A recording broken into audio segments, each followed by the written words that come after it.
Hi there guys, it's Aaron here from Console Deals. I know it's been a while since we posted on the channel, but we're back with the biggest of bangs, actually unboxing a console on Console Deals. And what a console we've got to do it with. It is of course none other than the Nintendo Switch OLED edition.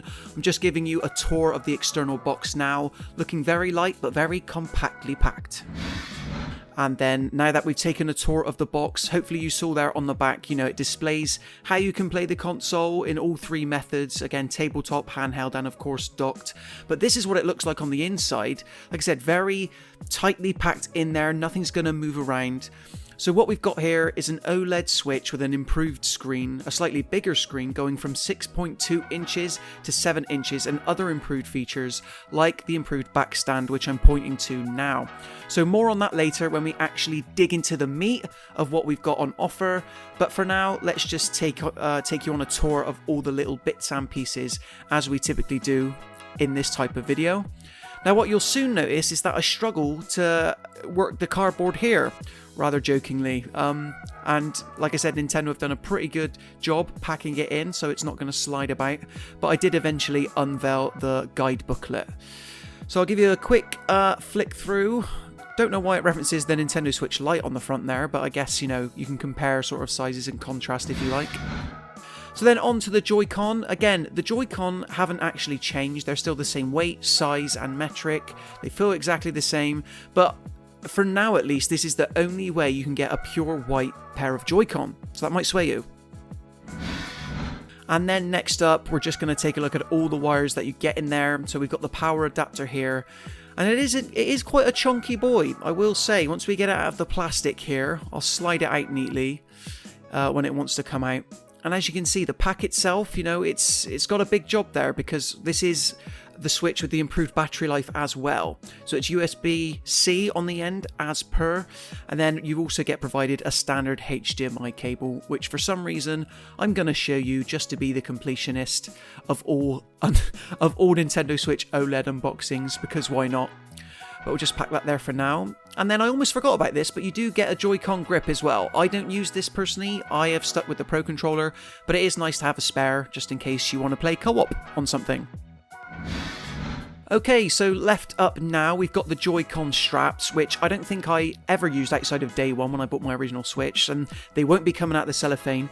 But more interesting is the dock, which has slightly changed. So the Nintendo Switch OLED edition does fit in standard docks, and I've already tested that myself, playing a bit of Metroid Dread. But Nintendo have revised it slightly. So what you'll see immediately is that this is actually coloured in line with the Joy-Con, and you've got a bit more of a slit here. So putting in the AC isn't that much of a pain anymore. Got two USBs on the sides and a USB inside, although one of them is replaced with a dedicated LAN port, which you can see there. There's also some cuts in the slits internally of the dock, so I think it generally improves airflow, which, can only help things. And then to get these bits and pieces out, so we've got the Joy-Con here, and I am literally counting down the days until the colour white succumbs to the dirt. I'll have to make sure to wash my hands before every play session at this rate, but I'm not going to lie, they look incredibly smart.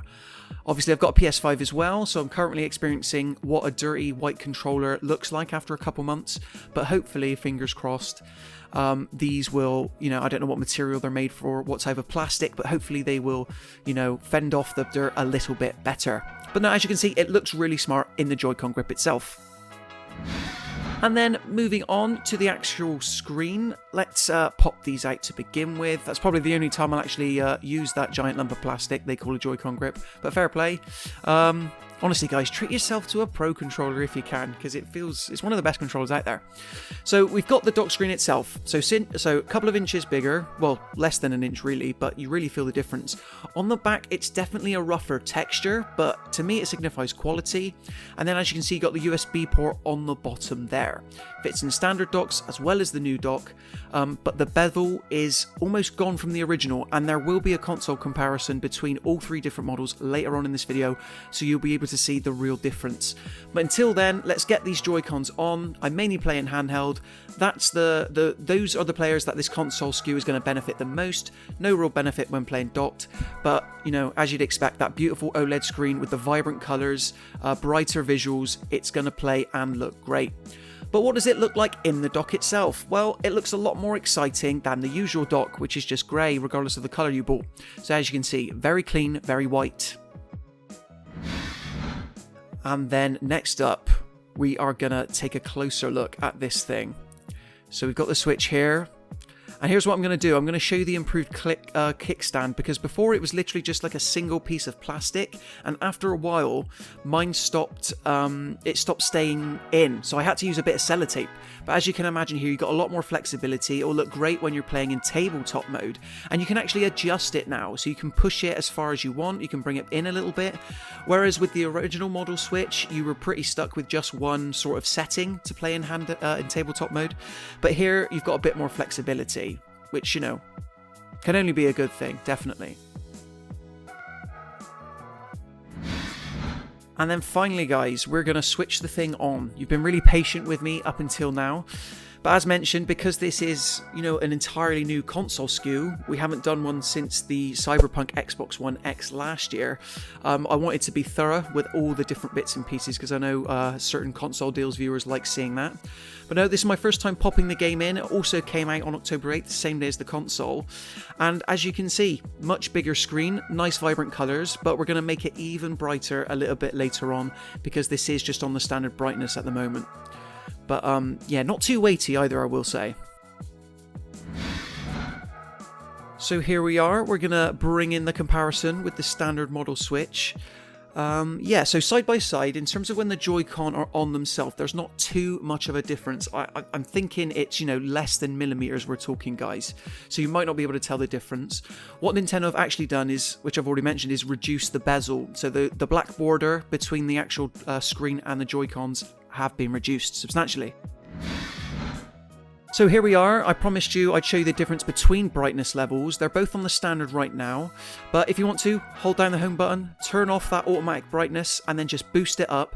Obviously, the problem with OLED screens can be screen burn, but providing you don't stay on the same screen for longer than 5 hours, it will not be a problem, and Nintendo have confirmed that. And then finally, because we are completionists on this channel, it might seem a bit silly, but this is my Nintendo Switch Lite. And what I think is really funny about this is you can almost fit an entire Switch Lite in to just the OLED screen itself. And obviously there's going to be a major weight difference, but I just find that really, really funny. But I still use the Lite for my indie games. And that just about does it, guys, for the official console deals unboxing for the Nintendo Switch OLED edition. This retails here in the UK for roughly $309.99. They're not immensely sold out at the moment. I think they're coming in dribs and drabs. Certain UK retailers are still making them easy to purchase, so make sure if you want one, you hunt one down ahead of the Black Friday season. And of course, you can pick up Metroid Dread as well. But to save you struggling, if you look in the description box below, you will find a link to the console deals page comparing all the prices for all available Nintendo Switch OLED editions, whether that's in white or indeed the neon red and blue. But if you enjoyed this video and you want to see more, be sure to subscribe to the channel, and until next time, I will see you in the next one.